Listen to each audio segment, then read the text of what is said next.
Հայաստանում այդ կուլտուրան չկա, ես չգիտեմ, օրինակ մեր գիտական հանրության ներկայացուցիչները, որ մեկ այս թեմայով խոսում են, թե չի խոսում։ Այսինքն այս խնդրեմը կա ամենատարբեր ոլորտներում հսկայական փոփոխություններ են գնում եւ տենց ինչ որ բան կա, տենց լռություն կա եւ այդ լռությունը անկեղծ ասած մի քիչ տենց հարցեր է առաջացնում, բայց դա հարցեր են այնտեղ խոհափիլիսոփայական ոլորտի հարցեր են, որովհետեւ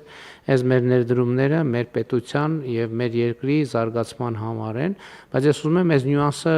ընդգծեմ, որովհետեւ եթե ասենք օրինակ մի հատ գիտության բանի հետ կապ չունեցող մի բան տեղի ունենա, մեկը դուրս գա հանրապետության հրապարակում գոռա ծախեցին, հետևից 300 գիտնական հայտարարություն կստորագրի, առանց ճշտելու ով ծախեց, ինչ ծախեց, երբ ծախեց եւ այլն եւ այդպես շարունակ։ Եվ սա շատ տենց արդեն հաստատուն գիտական կուլտուրա է Հայաստանի, գիտամտավորական կուլտուրա է Հայաստանի, այս ոնց որ չի եղել։ Ես ձեզ երաշխավորում եմ, կառավարությունը այս թեմայով չասի, հələ մեկ-մեկ է գնում ենք, որ այդ բացումներ միլիարդների ներդրումներ են անում, նենց զգում ես, որ տենց մի քիչ իբր էսխե եկեք, որ դե եւ այլն եւ